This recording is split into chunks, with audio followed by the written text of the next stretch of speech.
Hello, my name is Kylie Watson. I'm Christine Manassian, and this is our financial analysis of our two firms, Macy's and Nordstrom.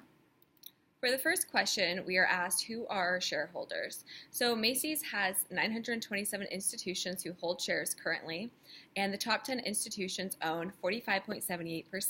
Nordstrom's has 801 institutions holding shares, and the top 10 institutions hold 30.27%. And the main thing that we noticed here is that Vanguard and BlackRock are the top two institutional holders for both companies.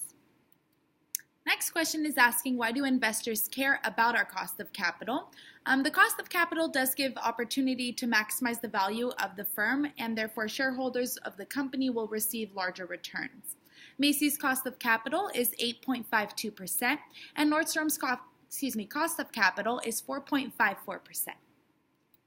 The next question is asking, what is our cost of debt financing? So the cost of debt pre-tax for Macy's, their effective yield is 4.38%, which is making their pre-tax cost of debt calculate to 6.73%, and Nordstrom's has the same amount, it's 6.73%.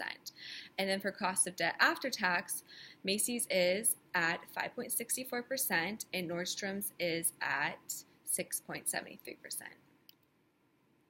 And next is asking, what is our cost of equity financing? Using a risk-free rate of 2.35%, a risk premium of 5.96 for Macy's and 5% for Nordstrom, we get the unlevered beta for Macy's of 0.2387, which is currently lower and more favorable than Nordstrom's beta of 0.4069. And our next question is, what is our overall cost of capital? So for Macy's WACC is 8.52% and Nordstrom's is at 4.54%, so there's quite a difference there. And then it's asking, could we lower this by changing our capital structure? We definitely can. With Macy's optimal debt ratio being at 45%, it does lower its WACC down to 3.77%, which is roughly a 5% decrease. And Nordstrom's optimal debt ratio of 40% will lower its WACC down to 3.81%, which is about a 1% decrease. And then the next question is, how would a financial restructuring affect the value of our company? So if Macy's debt was increased to 45%, this would overall increase their value to about $23,975 and $480.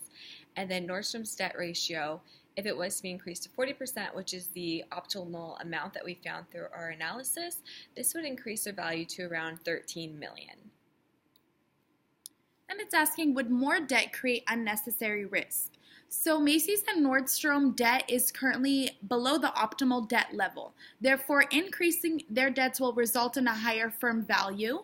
Of course, there is some risk associated with that. However, in our analysis, increasing the debt will increase the overall value of the firm for both Macy's and Nordstrom, with Macy's being extremely more beneficial with the increased debt.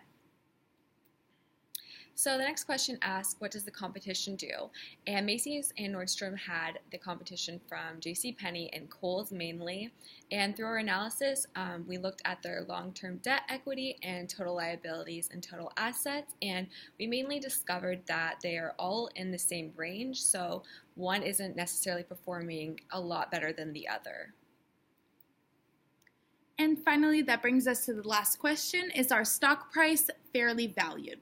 So Macy's most recent closing stock price was $35 per share, which is lower than our analysis stock price of $37.40 per share, suggesting that Macy's is currently undervalued.